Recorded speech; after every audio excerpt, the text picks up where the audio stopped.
Good evening, everyone. Welcome back to BSc third year quantum mechanics class. In last lecture, we discussed about the Schrodinger's wave equation and we derived a Schrodinger's time dependent wave equation. Now, today we are going to derive a Schrodinger's time independent wave equation. Okay. A Schrodinger wave equation describes the wave function or a state function. It describes a wave function. There are two types of Schrodinger's equations. One is time dependent Schrodinger wave equation and another is time independent Schrodinger wave equation. Actually, these equations were presented by Erwin Schrodinger in 1925. In classical mechanics, the motion of a body is given by Newton's second law of motion. But in case of elementary particles like electron, proton and a photon possesses a wave properties as well. Therefore, another equation instead of Newton's second law is required to describe their motion.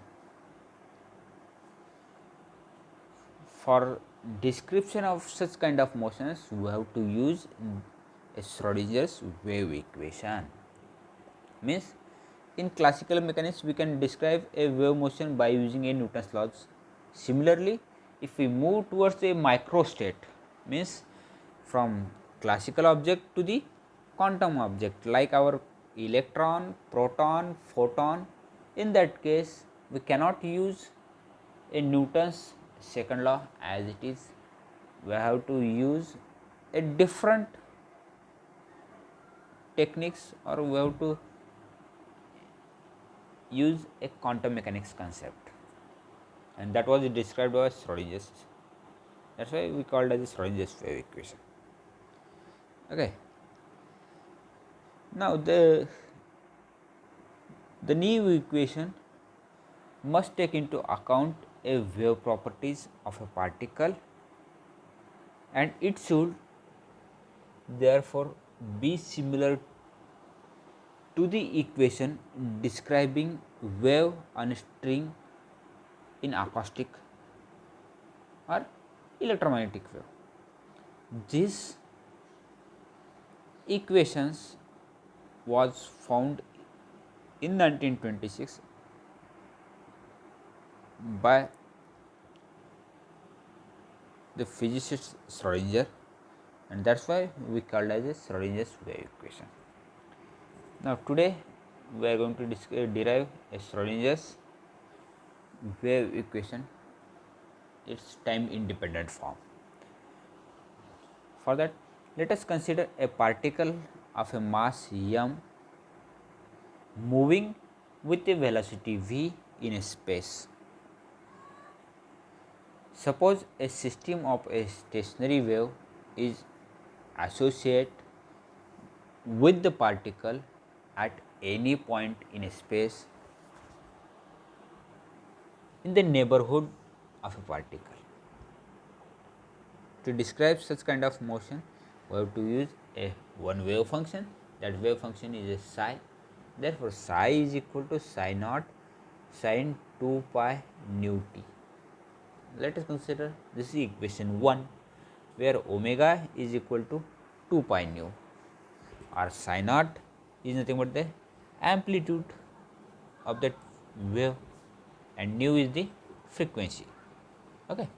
If we differentiate equation 1 with respect to the time, then we get dou psi by dou t is equal to dou by dou t into, we know the value of psi is equal to psi naught 2 pi nu t. If we differentiate with respect to t, therefore dou psi by dou t is equal to psi naught 2 pi nu cos 2 pi nu t. Okay.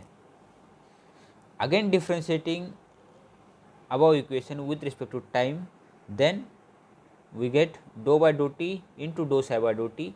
We know the value of dou psi by dou t. If we substitute that and differentiate it with respect to t, we will get psi naught 2 pi nu dou by dou t into cos 2 pi nu t.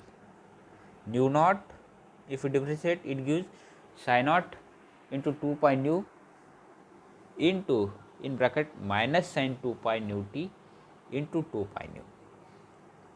Therefore, dou square psi by dou t square is equal to minus 4 pi square nu square psi naught sin 2 pi nu t. Using a equation 1, we know psi is nothing but psi naught sin 2 pi nu t.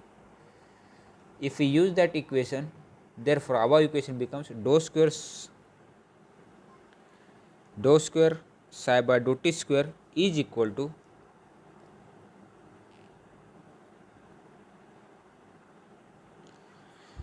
dou square psi by dou t square is equal to minus 4 pi square nu square psi.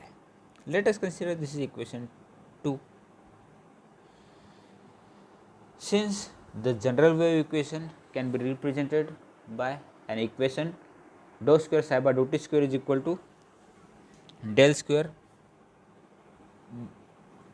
nu square psi. If we compare equation 2 and this equation 3, we get dou square nu square psi is equal to minus 4 pi square nu square psi. This is equation number 4. But nu is equal to v into lambda, or v is equal to nu by lambda, or v square is equal to nu square by lambda square.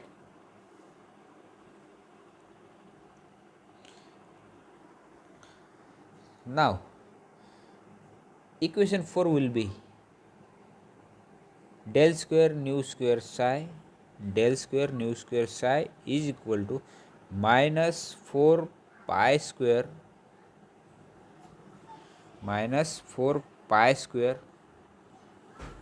into nu square by lambda square into psi.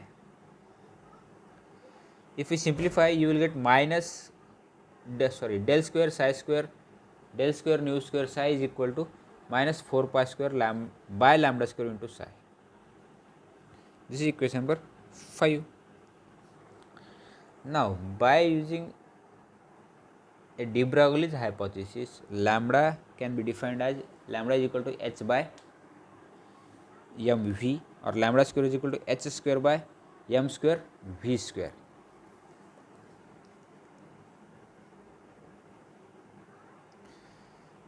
Now, equation 5 will be del square psi is equal to minus 4 pi square by h square by m square v square into psi. If we simplify this, del square psi is equal to minus 4 pi square m square v square by h square into psi. This is equation number 6. Now, we know that the total energy of the particle in a space is the sum of kinetic energy plus potential energy, or E is equal to kinetic energy plus potential energy is nothing but 1/2 mv square plus v, or 1/2 mv square is equal to E minus v. If we rearrange this equation, m square v square is equal to 2m into E minus v. This is equation number 7. Using equation 7 in equation 6, we have del square psi is equal to minus 4 pi square 2m into E minus v by h square into psi. If you multiply 4 and 2, if we simply rearrange, then we will get del square psi is equal to minus 8 pi square m into E minus v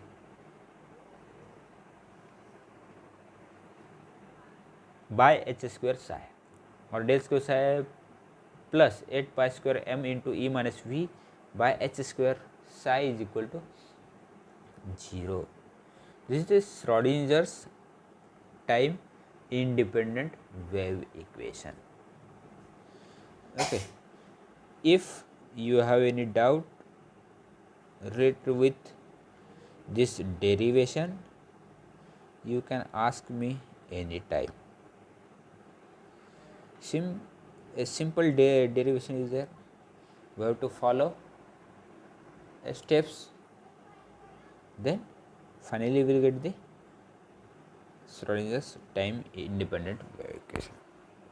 Okay, if you have any doubt on this, you can ask me anytime. Thank you.